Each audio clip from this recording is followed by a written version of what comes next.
Jadi perempuan tadi yang sudah habis masa iddahnya, ya, dia boleh memilih antara melanjutkan dengan suami yang lama atau memilih suami yang baru. Suami yang lama datang, maka lebih baik dia melanjutkan kembali. Walaupun dia boleh menikah dengan laki-laki lain, halal. Tapi menerima suami yang lama itu jauh lebih baik. Kenapa?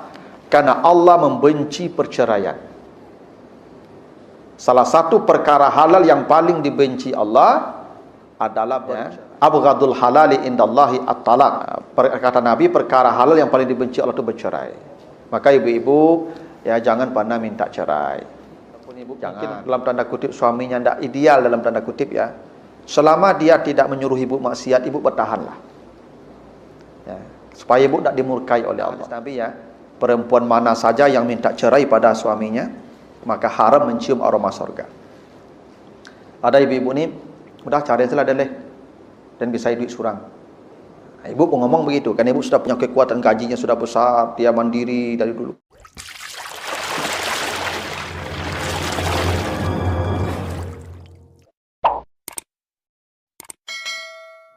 Assalamualaikum warahmatullahi wabarakatuh.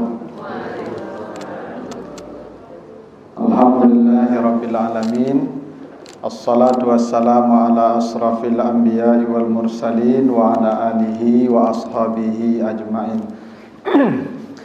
Bapak, ibu-ibu sedang taklim yang dimuliakan Allah, kembali kita bersyukur kepada Allah atas segala karunia-Nya.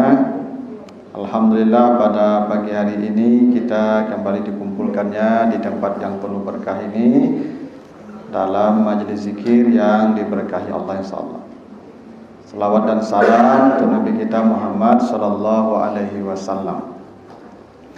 Bapak Ibu yang saya muliakan, kita lanjutkan kembali bahasan kita tentang fikih keluarga. Ya, kita dulu bahas surat Al-Baqarah mulai ayat 221 sampai ayat 237. Ya, kita baru bahas sampai ayat 221 baru. Ini baru dulu permulaan. Kita bahas ayat 221, maka kita lanjutkan pagi ini ayat 222-nya. Kita baca ayatnya. A'udzubillahi minasyaitonirrajim. Wa yas'alunaka 'anil mahid qul huwa azan fa'tazilun nisaa fil mahid wa la taqrabuhunna hatta yathurna fa iza tatahharna fa'tuhunna min haitsu amarakumullah innallaha yuhibbut tawwabin wa yuhibbul mutatahhirin. Mereka bertanya kepada engkau Muhammad tentang haid. Katakanlah haid itu adalah penyakit, maka jauhilah perempuan di masa haidnya, dan jangan kalian mendekati mereka sampai mereka suci. Maka apabila mereka telah bersuci, maka datangilah mereka sesuai apa yang diperintahkan Allah kepadamu. Sesungguhnya Allah mencintai orang yang bertaubat dan mencintai orang yang bersuci. Itu ayat 222. Jadi kata Allah, ketentuannya pertama, ini kalau ada yang bertanya kepadamu tentang al-mahid. Al-mahid itu namanya isim makan dan isim zaman. Ya, jadi kalau haid, jadi ada haid, ada mahid. Kalau haid itu darah yang keluar di masa ibu, ya, menstruasi. Itu namanya haid, darahnya. Ada namanya mahid. Mahid itu tempat haid dan masa haid. Jadi kata Allah, mereka bertanya tentang al-mahid. Al-mahid itu maksudnya tempat haid dan masa haid. Maka kata Allah, katakan itu penyakit. Maka jauhi perempuan di masa haid dan di tempat haid. Jadi kalau perempuan, kalau seorang istri masih dalam keadaan haid, maka seorang suami tidak boleh ya, mendekati yang tak boleh didekati tempat haid di masa haid. Lain daripada tempat haid boleh. Ya. Jadi yang dilarang itu ya tempat haid di masa haid. Makanya al-mahid namanya dalam Al-Qur'an. Jadi tidak apa-apa, misalnya mohon maaf nih ibu-ibu, ya kan tidak mungkin kami laki-laki ini sampai bertahan sampai seminggu. Kalau ibu haidnya seminggu kan jarang-jarang, kecuali laki-laki itu sibuk sekali dia. Memang pulang loyong-loyong saya tadi itu. Ya. Tiap hari pulang nak bertenaga selai, katanya lalu selai. Atau nak apa-apa, syukurlah ibu ketika itu. Kan ada kalanya bapak-bapak ini dia on fire terus kan? Enggak. Apalagi yang usianya 30-an ke bawah tuh. Kalau yang 50 KT itu tak payah kali itu telah apa tu. Tidak ada nak dia adol itu. Kalau usia-usia ini ya. Ini tidak bisa bersabar sampai seminggu ini, ya kan? Maka solusinya yang dilarang itu mendekati tempat haidnya di masa haid. Lain daripada itu tidak apa-apa.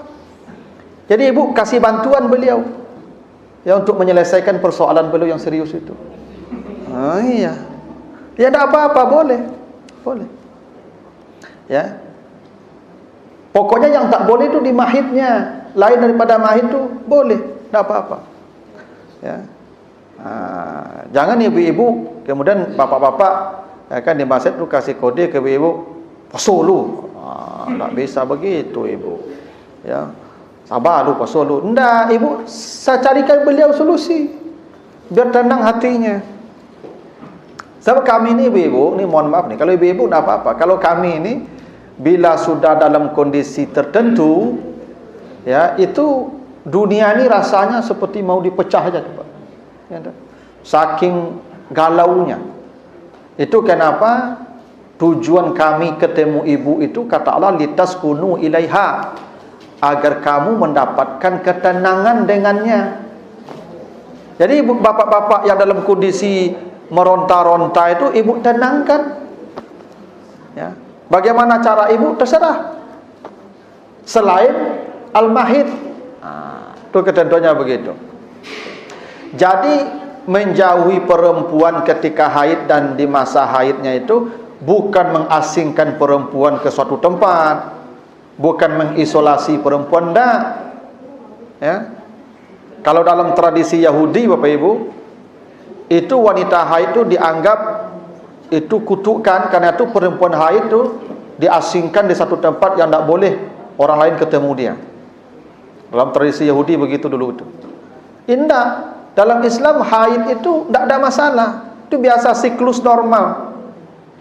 Cuman seorang suami tidak boleh mendekat fil mahid. Fil mahidnya yang tidak boleh, di luar mahid boleh. Kata Allah, kalau kamu ingin mendekati dia, tunggu dia suci. Jangan kamu dekati perempuan sampai dia suci.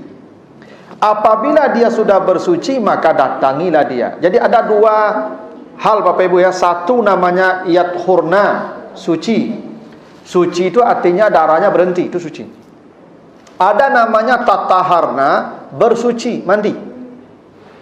Seorang suami sudah boleh mendekati istrinya, mendekatinya sudah boleh kalau dia sudah suci. Tapi mendatanginya belum boleh kecuali dia mandi dulu. Ini penting untuk ibu-ibu ketahui nih. Ada bapak-bapak, jangan habis haidnya selesai darahnya langsung berbuka, tidak boleh. Harus mandi dulu.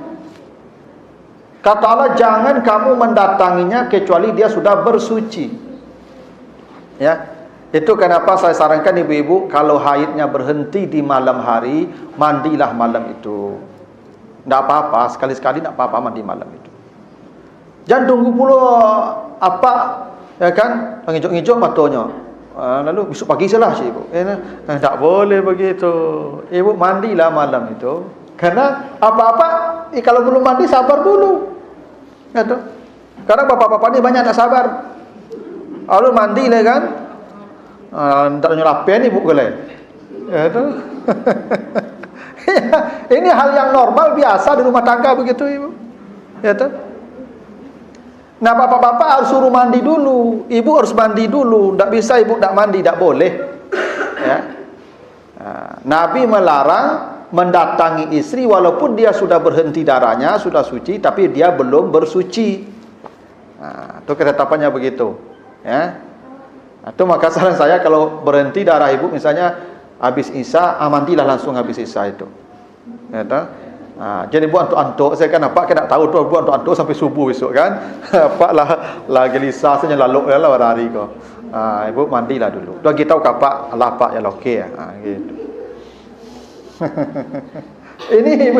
ini perkara yang begini jangan ibu anggap ringan nih. Karena bapak-bapak kadang-kadang banyak yang tak sabar itu. Ya, ibu-ibu perlu memberikan ketenangan ke beliau. Kalau sudah berhenti ibu mandi langsung. Nah, kata Allah, mendatangi mereka sesuai perintah Allah. Jangan tak sesuai perintah Allah.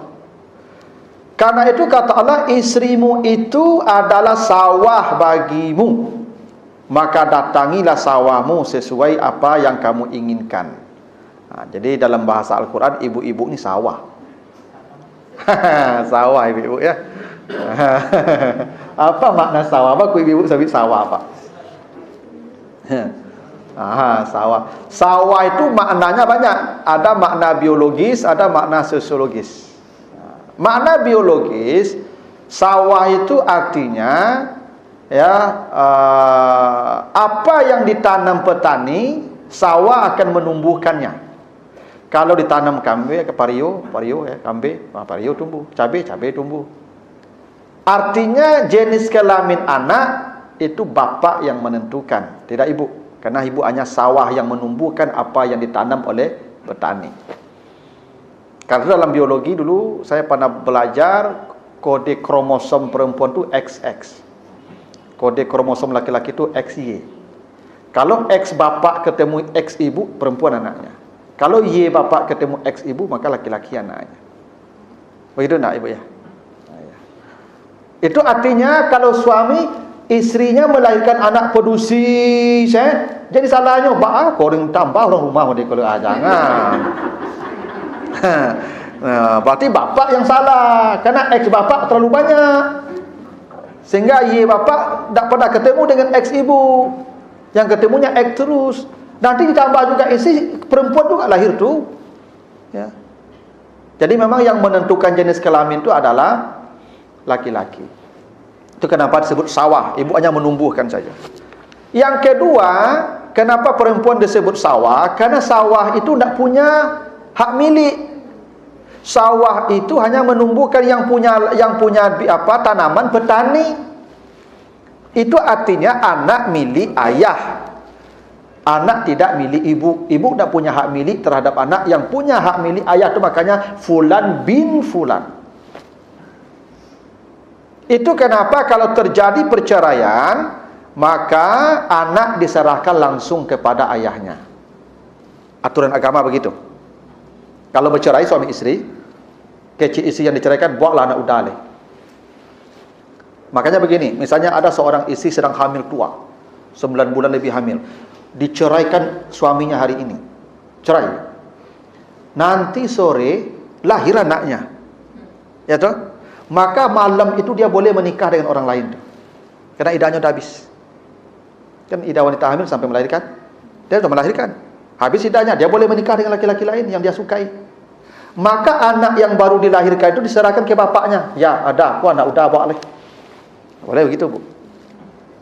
Yang punya tanaman kan petani. Ibu kan hanya menumbuhkan, udah, petani ambil tanamannya. Yang panen itu petani. Nah, kecuali nanti ada aturannya kalau misalnya suaminya bilang, mantan suami itu, dia tolonglah susun anak awak lah, malu carunya kau hanya baru lahir baru. Kau disusun bara bayi yang baru sebulan. Gitu lah ibu. Batu bisnis lah ibu. Tak bisa gratis lah. Bisnis lah. Tak bisa pedai saya nyusun lah. Ya dan anaknya mah. Ya kan? Ibu menumbuhkan saya nya. Bara bayi lah. Bajale-jale. Oh, sebulan 5 juta je. Tak bisa lah ya, kurang. Ya, piti banyak kan? 10 sebulannya. Jadi berapa bulannya? Ya jale-jale ibu. Ya sampai sampai ya 2 tahun. Ndak bisa loh. Dia kau sobo udah baru dia bekol tinggal anak kau ya itu. Ya betul ibu. Memang betul aturannya. Karena ibu sawah yang punya bibit, yang punya tanaman itu petani. Makanya kalau bercerai suami istri itu anak diangkut oleh ayahnya, bukan oleh ibunya. Kenapa ayah yang punya anak? Kalau bercerai kenapa bawa anak? Karena istri akan dinikahi laki-laki lain. Setelah dinikahi dia milik suami yang baru. Dan dia bebas membawa istrinya ini kemana saja. Dan tidak ada yang boleh mengganggu, termasuk anak-anak dia. Saya menikahi janda, anaknya banyak. Itu kejam pula anaknya. Ya kan? Dan nombor tanggung kan ya istri yang punya. Anak-anaknya tu apaknya tu. Biarlah apaknya tu. Mangala kampung ben anaknya. Ya mungkin bersenang-senang je istri yang punya. Ya tu. Tak gitu aturannya ya. Jadi itu kenapa ibu disebut sawah. Ya. Jadi kalau bercerai nanti cuman kita di Minang ni agak susah. Ya kalau di Minang ni kalau bercerai kan anak semua induk enak. Jarang-jarang semua apaknya. Sebab di Minang kau Pak, kalau menikah laki-laki kan menumpang tarui sampai mati. Menikah menumpang lu rumah isteri. Kau menumpang lu rumah isteri kau cari balik tu sampai mati kau menumpang saja. Awak di menumpang tu anak dibawa lu sabalai tu dah kayak yo lah. Cari penyakit nama tu kan awak menumpang di rumah orang tu anak ikut dah jawab. Makanya kalau di dalam sistem patrilineal itu kan isteri dibawa suami ke rumah dia. Kalau bercerai, isteri dikembalikan ke ayahnya. Ayahnya menikahkan lagi dengan laki-laki lain. Anak tinggal sama ayahnya. Rumah-rumah dia. Anak-anak dia. Nanti misalnya kalau dengan ibu. Kalau dengan ibu, anak dah dapat perlindungan. Kenapa? Dia kan dibawa suaminya. Yang menanggung siapa? Kalau dimarahi anak itu oleh ayah tirinya, siapa yang bela? Ibunya tidak bisa bela. Paling nangis. Tapi kalau saya bawa anak saya, menikah saya dengan perempuan yang lain. Itu perempuan itu kan saya tanggung istri saya. Anak saya tanggung. Kalau istri saya marah-marah ke anak saya bisa memarahi dia. Kau jangan berang-berang je ke anakmu. Ya kan? Bisa saya perlindungan anak saya kan? Tangkanya, apa kau lain? Apa lah? Tak betul? Yang cari yang baru lain. Itu. Tak betul ibu ya? Itu kenapa anak itu ikut ayah sebenarnya. Jadi yang dilakukan Ahmad Dhani, Anang itu benar. Ya, itu benar. Memang begitu harusnya, anak dibawa oleh ayah. Cuman di Minang kau kalau bercerai Pak dan anak kau ya bana nak dapat dicari induknya diapaknya bagaimana kan? Induk kau nyobananya tutui akses ke anak tu tak boleh tu ibu. Kan ibu tak memiliki anak. Yang memiliki anak itu ayahnya. Kalaupun di anak itu tinggal sama ibu, ayahnya harus dibuka akses seluas-luasnya untuk anak ibu. Bahkan dia bebas membawa anak ibu ke mana pun dia mau. Kalau dia mengembalikan alhamdulillah, kalau tidak itu anak dia. Karena ibu tadi konsepnya sawah. Enak. Kalau sebut perempuan itu sawah. Ya. Yang kedua, kenapa disebut sawah? Sawah itu kan butuh perawatan kan? Butuh air yang cukup, butuh pupuk, butuh pencahayaan. Kalau nak dikasih air, bekonya gersak. Enggak. Kalau nak dikasih pupuk, bekonya tidak subur. Maka ibu-ibu ini disebut sawah karena butuh perawatan. Siapa yang merawat sawah? Petani. Tumbuh rumput-rumput liar bersihkan. Makanya ibu-ibu ni kalau mulai nampak jerawat-jerawat Pak, OMPN PT langsung.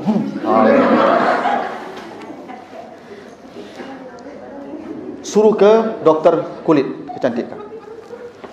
Mang begitu. Jangan tak dirawat sawah tu Pak. Beko tak dirawat, rancak sawah orang bentuknya. Nyo sawah orang tu tak rancak kali Bu.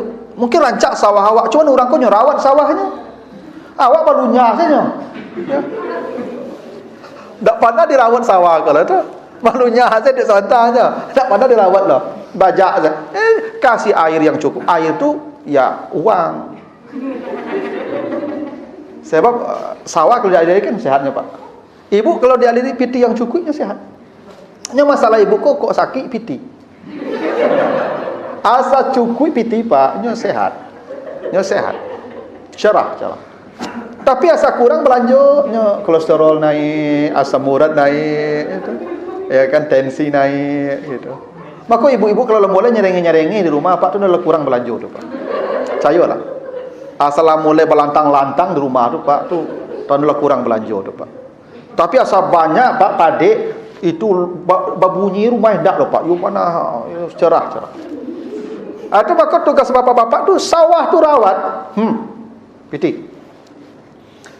Sebab kan ibu-ibu tu kan perawatannya mahal, Pak. Itu. Mahal perawatan ibu tu. Itu. Jangan sampai ya ibu-ibu ke ada apa-apa aku memuji orang rumah orang. Ya kan? Orang rumah orang yang puji tu. Oi, glowing wajah ibu tu nak. Licin, kilek. Cak. Pakai cik ibu, Pak, ambo tanya ke ibu tu perawatan kulit tu, Pak. Di dokter kulit tu. 2 juta sekali perawatan tu. Pakai cik apa tadi? Ya, aku apa adanya mencintaimu. Kalau lah kalau piti, ada apa adanya. Aku mencintaimu apa adanya. Nak boleh begitu, Pak. Ya toh. Seperti apa orang merawat lahannya, rawat pula lahan kita begitu. Ya toh. Kadang ibu-ibu kalau flek hitam-hitam pipinya alunjo rawat dia apa boleh. Itu sebenarnya begini, Pak. Dulu dek bapaknya kan dirawatnya anaknya tuh. Makanya ijab kabul itu kan sumpah setia dengan bapaknya. Maka kita pegang tangan bapaknya. Serah terima itu, Pak. Serah terima barang itu. Hei, anak dengku dan tanggung duitnya dari ujung rambut sampai ujung kaki. Balanjonya dan tanggung tuh. Ya, dosonya dan tanggung tuh. Kini dia nagen anak dengkang. Ang tanggung anak dan sepertinya menanggung seperti dia menanggungnya ya.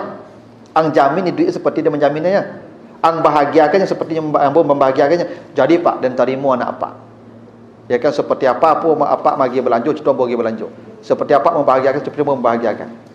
Itu. Nah, itu hakikatnya ijab kabul itu. Nah. Jadi ijab kabul itu sumpah setia itu ibu. Ya. Kita bersumpah dengan bapaknya akan menjaga, merawat anaknya seperti bapaknya merawat anaknya. Itu makanya Pak, kalau kamu nikah tu tanya kapak dulu, bara belanjo sebulan. Tak langsung saya Pak, bara belanjo anak Pak sebulan. Ya salamualaikum kok dan etong-etongnya 10 juta. Balik ke taluk yang 10 juta sebulan. Dia kok gaji dia tak sampai segitu lupa. Tu balik. Tanyalah kan anak Pak dia namun tak 4 juta sebulan. Betul Pak? Iya, bertanya ibu kalau lari tanya itu nyo gaji 4 juta nyo kau belanja kau dan selama 10 juta, le kasih kau 4 juta tu. Gaji kan lai Pak jangan lanjut. Ya begitu Pak. Jadi jangan Bapak Ibu seperti apa ya, ayahnya memberikan pelayanan minimal seperti itu pula kita sebagai suami. Tak boleh kurang. Kadang ada apa-apa aku, masya-Allah. Ibuku sebelum menikah nyo sabana licin bakile. Rancak lama nikah lalu su bantu ibu tu ya. La kusui bantu dak nyorawat. Ya tu. Kata Allah istrimu itu sawah. Kau rawat. Ya, ini penting tu bapak-bapak ni kalau yang akan menikah tu. Rawat istri tu. Ya tu. Gitu Pak. Memang enggak bermodal Pak. Ya, perlu modal. Ibu-ibuku maha perawatannya Pak. Cairlah Pak. Ya tu. Tu dia perawatan ibuku Pak. Abirang buyuk dia Pak. Makanya beruntunglah ibu-ibu boleh paham. Kan karena begini juga, suami yang kaya wajib kasih nafkah menurut kekayaannya. Yang miskin suaminya yang penghasilannya sedikit, istrinya harus bersabar. Nah, itu perintah Allah begitu. Ya, kalau suaminya kaya, maka suaminya wajib beri sesuai kekayaannya. Tidak bisa di apa Pak? Ya, ditahan. Ya, kan ada bapak-bapak ni simpilik kalian tu. Bagi belanjo ke orang rumah seketek, lah minta orang rumahnya serengi, saya taruh. Ya, kan ada apa-apa macam tu. Tapi mentraktir orang rajin Pak. Ke orang rumah sempili. Maka kata Nabi kepada Hindu nak cilok salah lecet Nabi. Jadi kalau ibu bodoh posobok suami macam tu ibu cek mana ibu. Bagi belanjo seketek mananya. Piti banyak. Cilok. Boleh. Yang boleh menyuruh ibu lah, tapi Nabi suruh cilok lah. Ya, cilok. Tapi sesuai kebutuhan pokok. Kece ibu-ibu, kau mantap kayaknya. Kau mantap itu kayaknya. Ya, itu kalau suami ibu sempilih ya. Nah, itu kebutuhan pokoknya ibu ya, tidak lebih dari kebutuhan pokok. Jadi kata Allah datangi apa? Maka datangi sawahmu sesuai kemauanmu. Ingat ibu ya.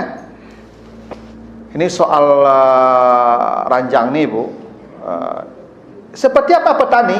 Ada yang pakai mesin, ada yang pakai bajak kabau, ada yang pakai cangkul, terserah. Yang penting padi tanam. Tak gitu ya. Itu yang penting. Soal cara tak gantung. Sesuai selera. Jadi soal yang itu Bapak Ibu, ni lama nikah, halo. Apa lah? Oh, pasti manung-manung saya tadi.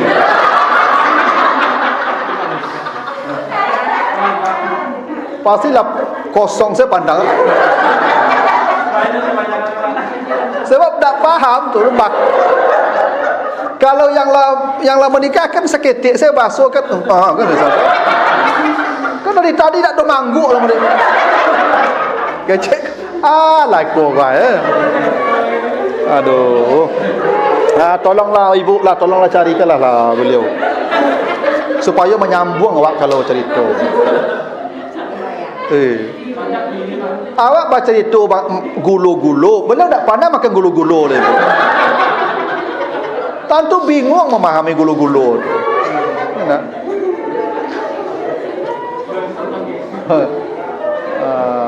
Awak tahu mau apa? 2 ampek. 2 ampek lah labi itu. Ada apalah lambat-lambat saya ikuti Pak. Apa ibu yo kau kalau tak paham kau baca roh kau. Jadi silakan mau dibajak pakai mesin, mau dibajak pakai kabau, mau dicangku, mau ada zaman dulu di Pangalet tu di Lunyah ya.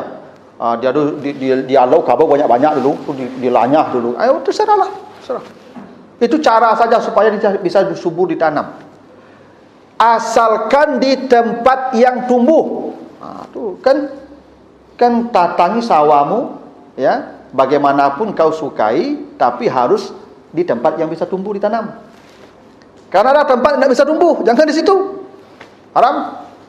Allah nak akan melihat ke orang yang menanam di tempat yang nak tumbuh itu. Ya tu. Harus di sawah yang tempat tumbuh.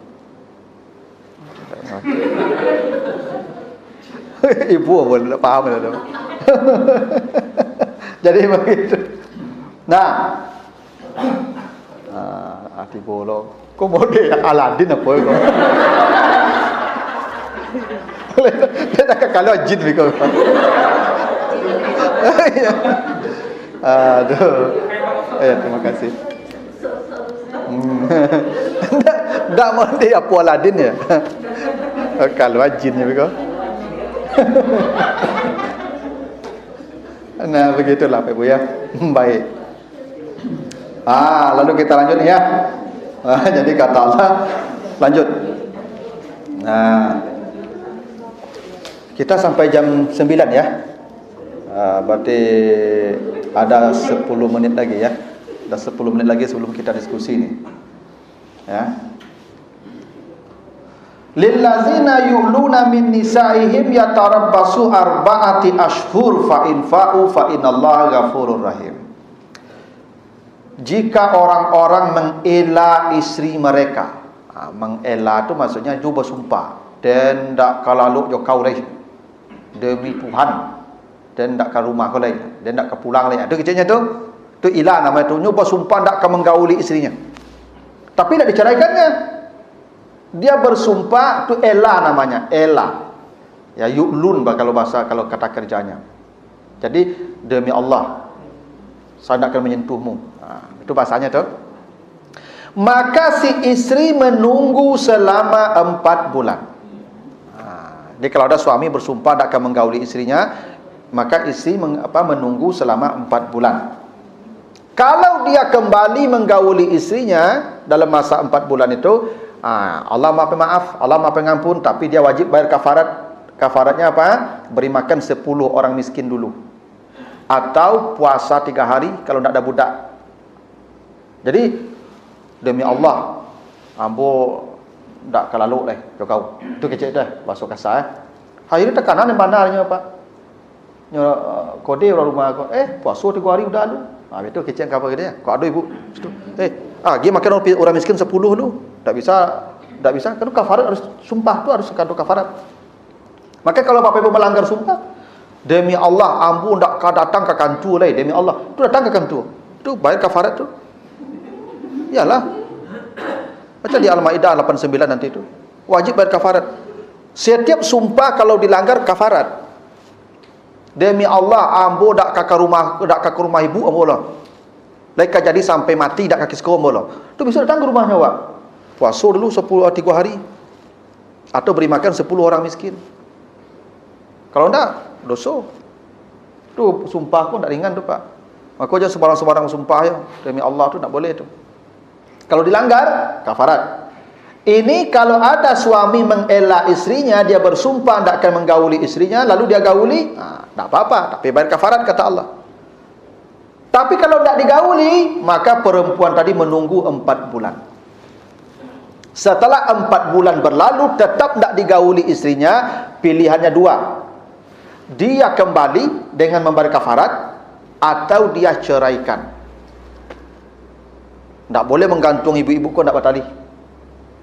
Sebab kalau begitu dia tanpa status nanti itu. Digauli tidak. Istri juga tidak. Ya. Maka 4 bulan itu batas perempuan bisa menanti. Itu kenapa Bapak Ibu?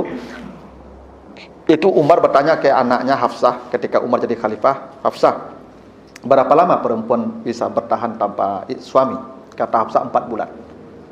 4 bulan. Itu makanya dalam taklid nikah itu disebutkan, bila saya tidak memberikan nafkah lahir batin pada istri saya selama 4 bulan berturut-turut, maka jatuh talak saya 1. Itu taklid begitu tu. Maka kalaupun tidak diceraikan, otomatis jatuh talak 1. Karena surat taklid nikah dulu. Jadi 4 bulan ibu tak digaulinya. Habis 4 bulan itu talak itu. Setelah 3 kali suci, setelah masa 3 bulan 4 bulan menanti ini, ibu boleh menikah dengan laki-laki lain. Karena dia tidak menggauli ibu selama 4 bulan itu, dia sudah menjatuhkan talak sebenarnya. Ya karena itu taklid dulu. Taklid itu bila saya, kan ada syaratnya. Bila saya tidak menafkahi istri saya lahir batin 4 bulan, maka jatuh talak saya 1. Berarti udah talak dia tu kalau tak menggauli istri 4 bulan.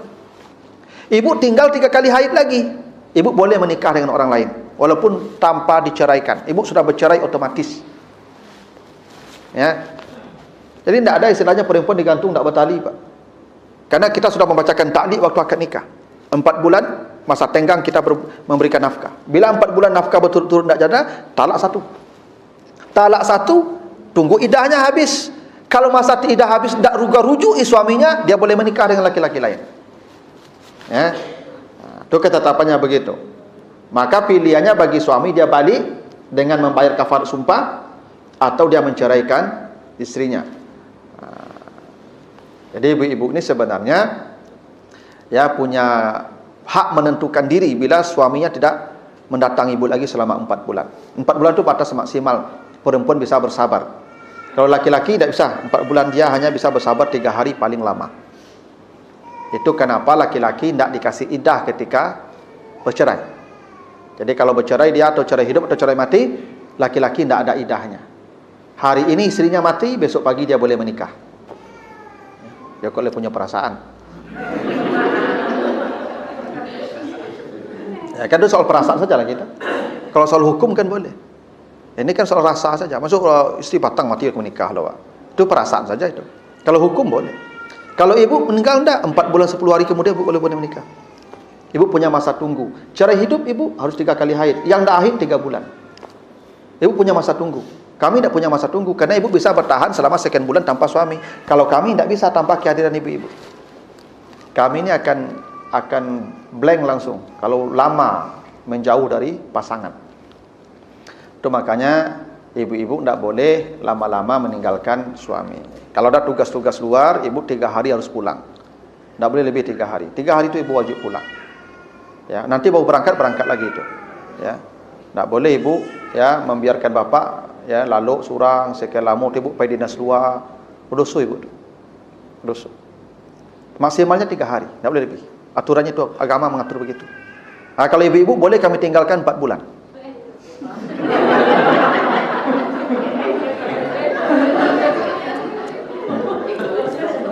Tak bukan, memang itu aturannya. Ya. Ibu suami boleh meninggalkan istri selama 4 bulan. 4 bulan dia pulang. Tapi kalau istri paling lama tu 3 hari, tak boleh lebih. Ini memang kita punya ya tingkat kebutuhan kepala kepasang tu berbeda. Kami darurat sekali kebutuhan kami. Kalau ibu enggak. Ibu ado jadi enggak ada apa-apa. Ya. Apalagi kalau labumu sampai puluh kata itu tak pulang mana? Justru tak pulang apa sujud syukur ibu. Gitu kan, ada ibu kalau tak pulang apa tu kan menyerenge saya pulang. Dia pulang menyerenge panjang. Itu ibu tu kan terbeban inya pulang tu. Sehingga kalau buka pagar kadang ibu ku baca kursi begitu. Nah, sehingga kalau ada khabar, bu, ambo nak pulang lu, ada acara dinas luar seminggu, sujud syukur ibu kalau ya, saking bahagia. Kalau kami tak bisa, kami jauh dari ibu tak bisa. Itu aturan agama begitu. Tu ya. Nah, ini sudah 844 nih ibu. Ini ayatnya masih panjang. Silakan dulu ibu kalau ada pertanyaan. Kalau tidak ada pertanyaan baru kita lanjutkan sampai jam 9. Silakanlah ibu, ada pertanyaan. Pak, kecuali yang belum nih, yang belum. Ya, simpan saja dulu. Karena bertanya pun tidak ada gunanya juga apa-apa. Iya tuh. Ya, silakan ibu, ada pertanyaan? Ibu ada? Ada pertanyaan ibu? Tidak ya? Tidak terlanjut. Kata Allah, wal mutallaqat yatarabbasna bi anfusihinna salasata quru. Perempuan-perempuan yang dicerai, ini cerai hidup nih Bu ya, bukan cerai mati. Perempuan yang diceraikan oleh suaminya wajib menunggu selama 3 kali haid. Ada yang memang 3 kali suci dan 3 kali haid. Terserah mau 3 kali haid atau 3 kali suci sama saja. Cuma beda masanya agak lama kalau hitungnya 3 kali suci. Jadi ibu kalau diceraikan wajib menanti 3 haid. Apa maknanya? Supaya ibu pasti rahimnya steril. Karena boleh jadi sebelum diceraikan dia melakukan hubungan dan tertanam itu benih. Nanti kalau dia menikah langsung sebulan sudah tu, anak siapa nih? Kalau anak laki-laki masih syukur. Kalau anak perempuan nanti dinikahkan sebagai wali oleh bapaknya yang baru. Ternyata bapaknya yang lama. Kan jadi tak sah pernikahannya, jadi berzina dia seumur hidupnya. Itu kenapa ibu kalau diceraikan tu tunggu 3 kali suci. 3 kali haid, kalau lah 3 kali haid lah pasti steril. Kalau sekali haid belum tentu. Bila jadi dia haid tapi bersih, maka pastikan 3 kali haid. Ya. Supaya nasab tak kacau, jelas bapaknya siapa nih. Ya. Karena boleh jadi sebelum diceraikan tu melakukan hubungan dan tertanam, maka pastikan 3 kali suci. Itu salah satu hikmahnya. Di samping 3 kali haid kan 3 bulan kurang lebih itu. Selama 3 bulan tu dia bagi peluang suami kau balik-balik. Kalau sudah diceraikan menikah langsung, mereka menyasarnya menikah orang tu balik. Tapi 3 bulan kau kan berputar-putar penganai kau tu. Dia calik-calik ibu kau. Setelah kan penyakit ibu-ibu kau Pak, ketika kau diceraikan nyo tambah rancak. Iya. Ketika jadi isteri Pak, kusui saya. Ya kan? Daster cabai saya. Tapi begitu jadi jando, bakilek Pak. Nampak alai ibu kau. Itu makanya ada petua Pak ya. Kalau ingin tahu jo rancak isteri, ceraikan. Baru tahu isteri kau rancak kalau kau ceraikan Pak. Memang ketika diceraikannya pandai merawat badannya langsung Pak. Rancak, segih bentuk. Ketika jadi isteri Pak, tak ada, gare BTB. Itu. Abang nak tahu ketika diceraikan tu berubah ibu kau Pak. Balik. Tak apa-apa, rujuk namanya tu. Maka tunggu 3 kali haid. Jadi ada hikmahnya itu. Ya, hikmah bercerai itu. Ada. Karena ada begini loh Pak. Kita kalau bertengkar dengan istri kita tu ada hikmahnya. Pertengkaran tu ada hikmahnya. Apa hikmah pertengkaran tu? Setelah bertengkar itu nanti kita akan diperbaharui Allah. Allah akan memperbaharui urusan kita. Kalau bercakap apa tu tak bersapa-capun di orang rumah lo Pak. Dalam hari 3 hari tak sapa-sapuan, atau seminggu tak sapa-sapuan. Tapi begitu berbaikan tu Pak, saat kita berdamai tu Pak, setelah bercakap hebat tu, itu rasa pengantin baru. Ya. Cubalah ibu cakap lu. Sudah bercakap tu mereka, itu baru rasanya Pak. Enak. Kamu tak punya ibu bercakap rumah mereka kan tak? Jangan salah faham. Mereka lah tak ada orang bercakap serumah kan? Tidak. Ini ada makna pertengkaran itu. Cobalah ibu bercakap je sana. Ibu bercakap je adik, bercakap je kakak. Misalnya sebulan tak belok bercakap. Tu belok kan sudah tu tak? Tak rasa mana rasa padu sanak baru rasanya gitu. Memang begitulah hebatnya rahsianya. Ada tu makna rancaknya cakap tu Pak.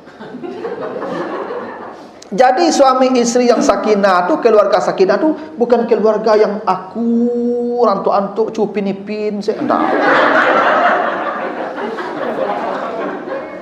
Enak dah tu, ya kan mengecek apa ngecek ibu betul. Tu ngecek dia ibu betul. Kok ada orang citu sejak menikah sampai mati Pak cupin-ipin. Tu dah urang lah tu Pak. Tidak urang. Malaikat itu. Yang urang tu bertengkar Pak. Para nabi pun bertengkar juga rumah tangganya. Nabi Muhammad tu pernah bertengkar dengan Aisyah, pernah bertengkar dengan Hafsah, pernah bertengkar dengan Aisyah, dengan Hafsah, dengan siapa lagi itu, dengan memang pada Nabi bertengkar dengan rumah. Makanya istri-istri itu, ibu bapak nanti kalau baca surah Al-Ahzab ayat 28 tu Nabi kan pernah hendak menceraikan istrinya semuanya. Semua istri Nabi hendak diceraikan. Kadang ngotot minta perhiasan ke Nabi. Ini biasalah rumah tangga tu bertengkar. Yang tidak ada pula rumah tangga tu yang kakur sampai mati tu Pak. Namanya kita berumah tangga kan seperti mengarungi lautan lepas. Pasti ada gelombang dari ya. Tapi yang sakinah tu dah oleng kapalnya tetap jalan sampai ke pulau. Ya, tapi riak tetap datang. Biasa begitu. Jadi jangan ibu kira jangan bapak ibu membayangkan rancak dapat suami ustaz nak batu. Pasti di rumah tuan antuk. Ndak ibu, ambo main karik kayu saya nak rumah. Oh, bertangkap Pak, bertangkap. Dah ada. Kurang apa hebatnya Agim? Ya kan? Jagalah hati. Kan ahli hati Agim tu. Ya kan? Tapi kan rumah tangganya ya biasa begitu. Itu yang sakinah namanya. Itu yang sakinah. Ya. Jadi bayangkan rumah tangga tu ngakur. Ya dah. Hendak tu. Ya, jadi kalau bertengkar bercerai, ada apa-apa, maka dikasih tunggu 3 kali suci. Selama masa itu tidak halal bagi mereka istrimu menyembunyikan apa yang Allah ciptakan dalam rahim mereka jika mereka beriman kepada Allah dan hari yang akhir. Kadang-kadang ketika diceraikan dia suaminya kok, mungkin dia ada nampak yang lain gitu. Kan ada juga perangai ibu-ibu begitu tuh. Nyo merasa lado dengan menantinya. Ya nak? Diceraikan, ternyata waktu diceraikan itu mungkin ketuk palu di pengadilan segala macam. Ini dia tidak haid, berarti dia isi. Tapi dia takut kalau kalau dia hamil tinggal sebulan lagi dia harus tunggu. Sementara yang laki-laki dah mendesak, lalu dia menyembunyikan kehamilannya. Kata Allah, perempuan tu dicabut keimanan dari hatinya, mati dalam keadaan kafir tu. Ya. Syarat beriman tu begitu. Jadi ibu-ibu jujur kalau hamil bilang hamil. Jadi laki-laki dia menunggulah sampai melahirkan. Setelah melahirkan baru serahkan anak tu ke bapaknya. Ibu baru menikah setelah melahirkan tu. Jangan karena ingin menikah dengan itu orang yang ibu idamkan tu lalu kemudian ibu menyembunyikan rahim ibu isinya. Kan bisa jadi ibu kena begini. Kan hamil minimal 6 bulan. Maksimal ada 9 bulan ya, 10 hari. Ya standarnya. Tapi minimal tu 6 bulan karena kata Allah begini, perempuan itu menyusukan dan hamil selama 30 bulan. Hamluhu wa fisaluhu salasuna syahran. Perempuan tu hamil dan menyusui selama 30 bulan. Dari 30 bulan ini kata Allah di ayat yang lain, perempuan tu hendaklah menyusukan anaknya 2 tahun. Jadi kalau hamil dan menyusui 30 bulan, potong 2 tahun, 24 bulan berarti hamil 6 bulan minimal. Bila ada perempuan melahirkan sebelum 6 bulan, pasti itu sedang bermasalah. Pasti anaknya bermasalah. Karena patokan yang hamil yang standar minimal dia 6 bulan baru bisa melahirkan. Kan bisa jadi dia hamil lalu habis iddahnya lalu menikah dengan laki-laki lain, kan 6 bulan kemudian lahir anaknya. Bisa dikira tu anak suami yang baru, kan 6 bulan tadi. Itu rahasianya dia tidak boleh menyembunyikannya. supaya nasab manusia tidak kacau. Itu. Wa bu'ulatuhunna ahaku biraddihinna fi zalika in aradu islahan. Dan suami-suami mereka adalah yang paling berhak mengembalikan mereka. Jadi misalnya perempuan ini habis iddahnya, bisa iddahnya dah habis, kan dia boleh menikah dengan laki-laki lain. Maka kata Allah, suaminya yang paling berhak untuk kembali lagi. Jadi perempuan tadi yang sudah habis masa iddahnya, ya, dia boleh memilih antara melanjutkan dengan suami yang lama atau memilih suami yang baru. Tapi kalau suami yang lama datang, maka lebih baik dia melanjutkan kembali. Walaupun dia boleh menikah dengan laki-laki lain, halal. Tapi menerima suami yang lama itu jauh lebih baik. Kenapa? Karena Allah membenci perceraian. Salah satu perkara halal yang paling dibenci Allah adalah bercerai. Bercerai. Ya, abghadul halali indallahi at-talaq. Ya, kata Allah, ya, kata Nabi, perkara halal yang paling dibenci Allah itu bercerai. Maka ibu-ibu, ya, jangan pernah minta cerai. Jangan. Ya. Walaupun ibu mungkin dalam tanda kutip suaminya tidak ideal dalam tanda kutip, ya, selama dia tidak menyuruh ibu maksiat, ibu bertahanlah, ya, supaya ibu tidak dimurkai oleh Allah. Bahkan ada hadis Nabi, ya, perempuan mana saja yang minta cerai pada suaminya, maka haram mencium aroma surga. Ada ibu-ibu ni, udah cari salah deh, dan bisa duit surang. Ibu pun ngomong begitu, kan ibu sudah punya kekuatan, gajinya sudah besar, dia mandiri dari dulu. Maka kata Allah, kata Nabi, itu perempuan diharamkan mencium aroma surga. Jangankan masuk surga, menciumnya saja diharamkan. Ya. Jadi tidak boleh ibu, ya. Bukan haram bercerai itu, tapi makanya walaupun dia sudah habis iddahnya, dia boleh menikah dengan orang lain, tapi menerima suaminya yang lama itu untuk pulang, itu jauh lebih baik. Ya. Suaminya yang lebih berhak untuk mengembalikan dia kepada, ya, pernikahan sebelumnya. Dan kalau dalam masa iddah itu, dalam masa talak raj'i tadi, talak 1, talak 2 itu, dia boleh, ya, kembali saja tanpa harus akad nikah baru. Pulang saja boleh. Jadi kalau rujuk itu gampang ibu. Misalnya caraikan ibu di suami ibu, ya, dan talak kau. Nah, kan jatuh cerita. Tu 2 bulan sudah tu balik ke ibu. Ya balik saya lah. Balik saya. Tak ada doa-doa, tak ada. Tak pakai nikah, tak ada lah. Buat balik saya. Lah makan berdua tu laman, tu lah rujuk. Ya, kalau naik onda lah paci pinggang apa tu lah rujuk. Nah gitu tu. Ya tu.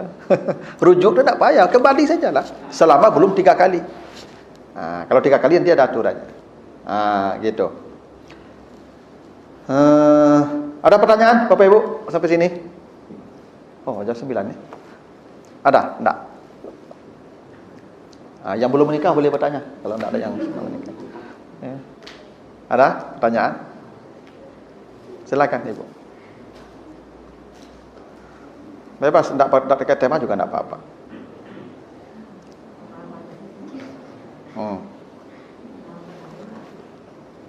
Silakan Ibu, kamu minum sini. Bismillah. Ada Ibu? Bapak? Tidak ada ya? Kalau tidak ada ya kita cukup dulu begitu. Karena ayatnya panjang nih.